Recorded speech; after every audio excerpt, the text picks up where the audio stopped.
আসসালামু আলাইকুম বন্ধুরা, আশা করি আপনারা সকলেই ভালো আছেন। বন্ধুরা, আজ আমি আপনাদেরকে বলবো হযরত আব্দুল কাদের জিলানী রাহমাতুল্লাহি আলাইহির একটি বিস্ময়কর ঘটনা, যা শুনলে আপনারা চমকে উঠবেন। তাই ভিডিওটি শেষ পর্যন্ত দেখার অনুরোধ রইল।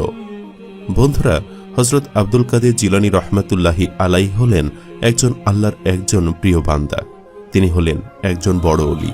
তিনি সর্বদাই আল্লাহর ইবাদতে মগ্ন থাকতেন এবং ইসলাম প্রচারের উদ্দেশ্যে বিভিন্ন জায়গায় ভ্রমণ করতেন। তিনি সবসময় মানুষের কাছে ইসলামের বাণী পৌঁছে দেওয়ার চেষ্টা করতেন এবং তার মধ্যে আল্লাহ তাআলা যে ইলম দিয়েছেন তা তখনকার সময় অনেক আলেমদের মাঝেও দেওয়া হয়নি। তিনি ছিলেন ওলিদের মধ্যে সেরা একজন ওলি। আল্লাহ তাআলা তাকে ইসলামিক জ্ঞানের পাশাপাশি দিয়েছেন আরও বেশ কিছু অলৌকিক ক্ষমতা, যে অলৌকিক ক্ষমতা তিনি বিভিন্ন সময়ে ইসলামের প্রয়োজনে প্রয়োগ করেছিলেন। তার অলৌকিক ক্ষমতা দেখে অনেক মানুষ বিধর্মী থেকে ইসলাম ধর্মের ছায়াতলে এসেছে এবং তিনি পৃথিবীতে অনেকের কাছে প্রিয় একজন ওলি।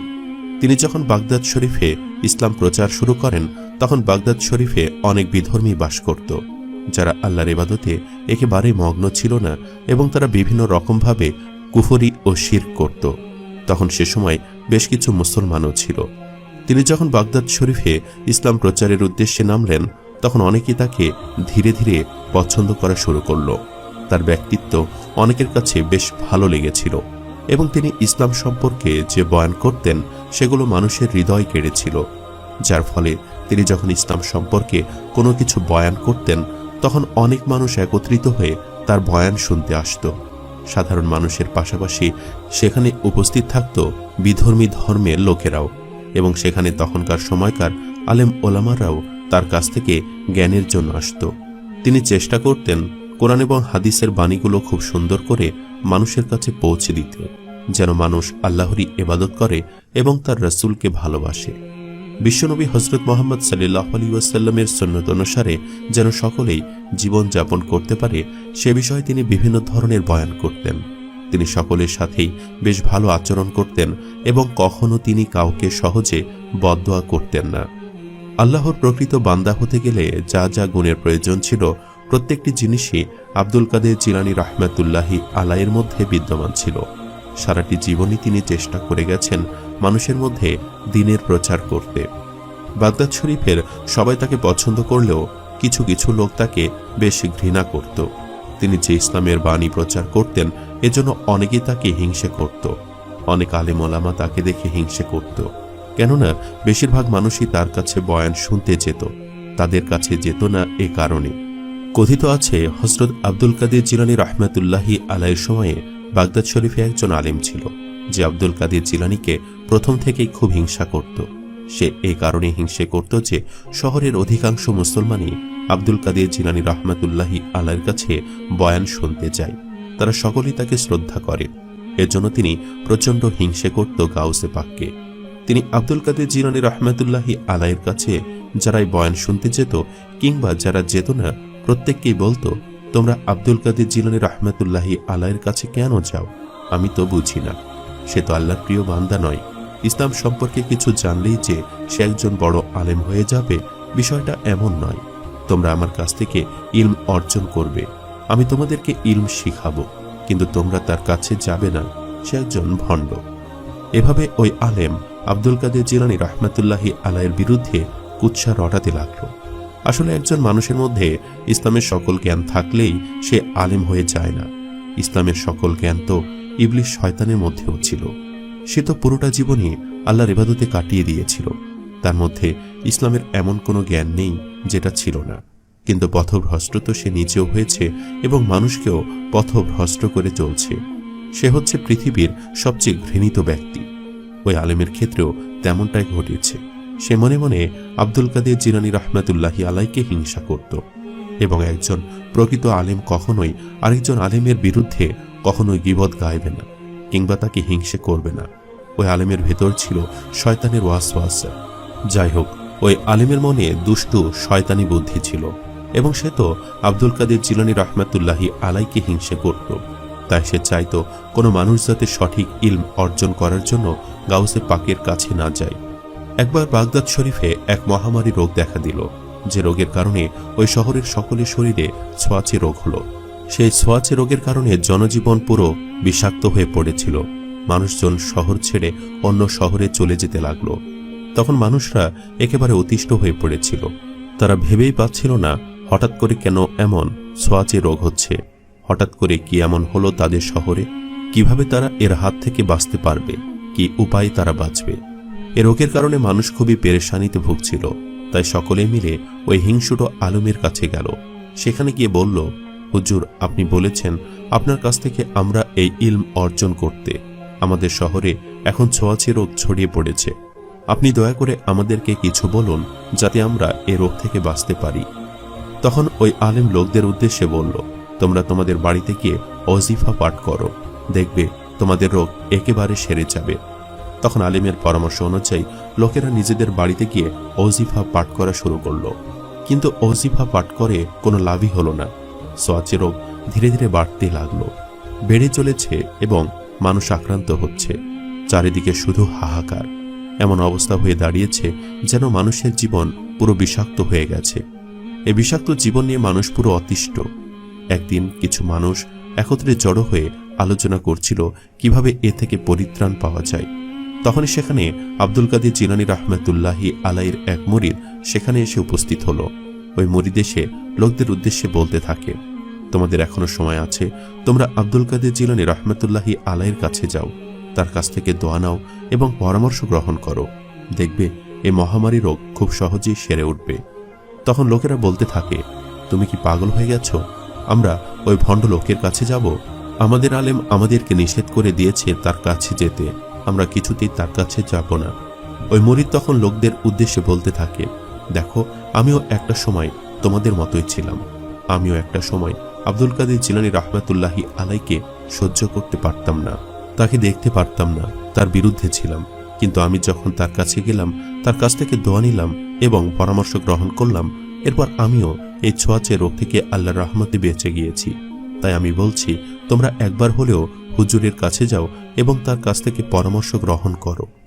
তখন লোকেরা একে অপরকে বলতে লাগলো, আচ্ছা, যেহেতু এই লোকটি সেরে উঠেছে, তাহলে আমার মনে হয় আমাদের সবারই একবার আব্দুল কাদের জিলানী রাহমাতুল্লাহি আলাইহির কাছে গিয়ে দেখা উচিত, যদি আমরা ভালো হলাম।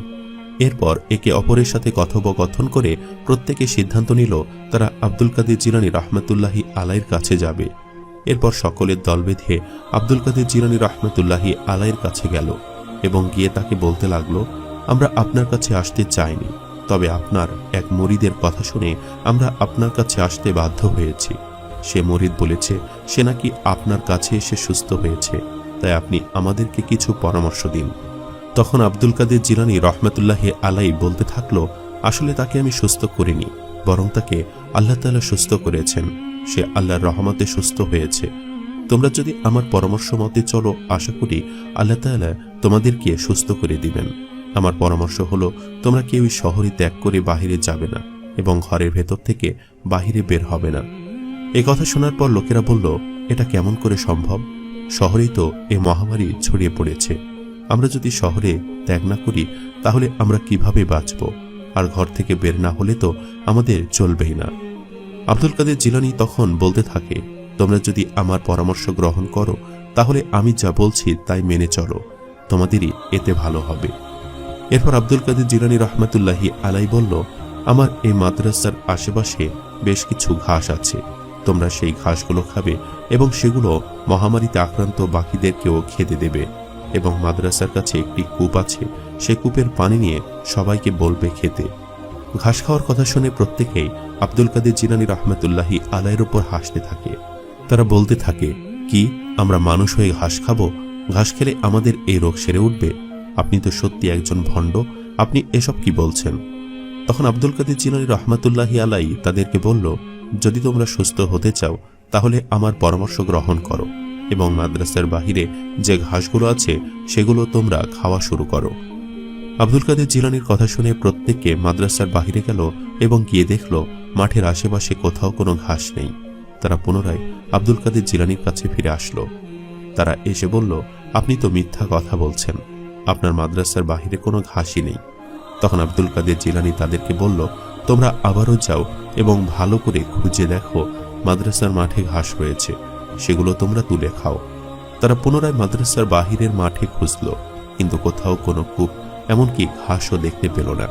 তখন তারা এসে আব্দুল কাদের জিলানী রহমতুল্লাহি আলাইকে বলল, দেখুন, আমরা আপনার মাদ্রাসার বাহিরে কোনো ঘাস খুঁজে পাইনি, তাই দয়া করে আপনি আমাদের সাথে চলুন এবং নিজের চোখে গিয়ে দেখবেন সেখানে কোনো ঘাস আছে কি নেই। আব্দুল কাদের জিলানী রহমতুল্লাহি আলাই সেই লোকদের সাথে বাহিরে এলো এবং তিনিও দেখলেন যে সত্যিকার অর্থেই মাঠের মধ্যে কোনো ঘাস নেই।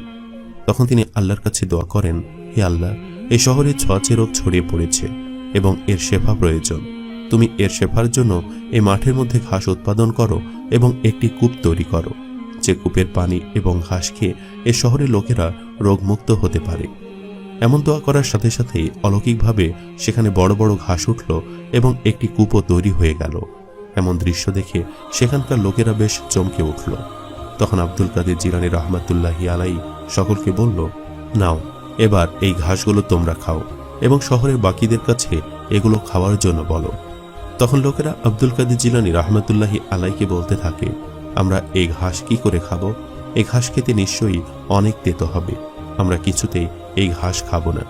তখন তাদের মধ্যে আব্দুল কাদের জিলানী রহমতুল্লাহি আলাইয়ের এক মুরিদ বলতে থাকে, তোমরা আব্দুল কাদের জিলানী রহমতুল্লাহি আলাইয়ের আদেশ অমান্য করো না। তোমরা তার মুরিদ না হওয়া সত্ত্বেও তিনি আল্লাহর কাছে তোমাদের শেফার জন্য দোয়া করেছেন এবং অলৌকিকভাবে ঘাসগুলো এসেছে। তোমরা এই ঘাসগুলো খাও, দেখবে তোমরা নিশ্চয়ই শেফা পাবে, তোমরা নিশ্চয়ই সুস্থ হবে এবং পারলে তোমরা আব্দুল কাদের জিলানী রহমতুল্লাহি আলাইয়ের মুরিদ হয়ে যাও। তখন আব্দুল কাদের জিলানী রহমতুল্লাহি আলাইও সেই লোকদের উদ্দেশ্যে বলতে থাকে, এই ঘাস তেতো হবে না, তোমরা আমাকে বিশ্বাস না করো, আল্লাহকে তো বিশ্বাস করো।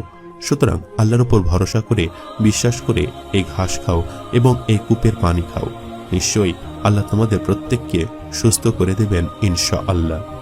তখন প্রথম প্রথম কেউ খেতে না চাইলেও পরে সবাই চিন্তা করল, বেশ, তাহলে আমরা এই ঘাস খেয়ে দেখি।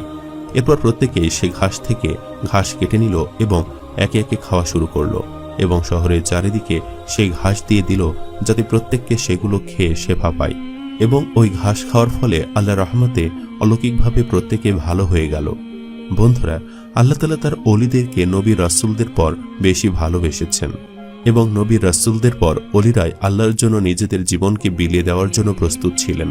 তারা সর্বদাই আল্লাহর ইবাদতে মশগুল থাকত, যার কারণে আল্লাহ তাআলা তাদেরকে খুবই ভালোবাসত এবং তাদেরকে অলৌকিক ক্ষমতা দান করেছিলেন। বড় পীর আব্দুল কাদের জিলানী রহমতুল্লাহি আলাই ছিলেন একজন বড় মাপের ওলি। আল্লাহ তাআলা তাকে খুবই ভালোবাসতেন। এর জন্য তিনি যখনই আল্লাহর কাছে দোয়া করতেন, আল্লাহ তাআলা তার সেই হালাল দোয়াগুলো পূরণ করে দিতেন। এতে মানুষের অন্তরে ঈমান জাগ্রত হতো এবং তারাও ইসলামের দিকে আকৃষ্ট হতো। তিনি সর্বদাই মানুষের কল্যাণ করতে চেয়েছেন এবং চেয়েছেন মানুষদেরকে ইসলামের জ্ঞান দ্বারা আলোকিত করতে। জিন এবং মানুষ প্রত্যেকেই তাকে বেশ ভালোবাসত, সম্মান করত, শ্রদ্ধা করত। তাই তো এখনো আজও পৃথিবীর বুকে তিনি সম্মানিত। সম্মানিত দর্শক, ভিডিওটি আপনাদের কাছে কেমন লেগেছে তা আমাদের কমেন্ট করে অবশ্যই জানাবেন। আর সবাই আমাদের সাথেই থাকবেন। আজ তাহলে এই পর্যন্তই। আপনারা ভালো থাকবেন, সুস্থ থাকবেন। আল্লাহ হাফেজ।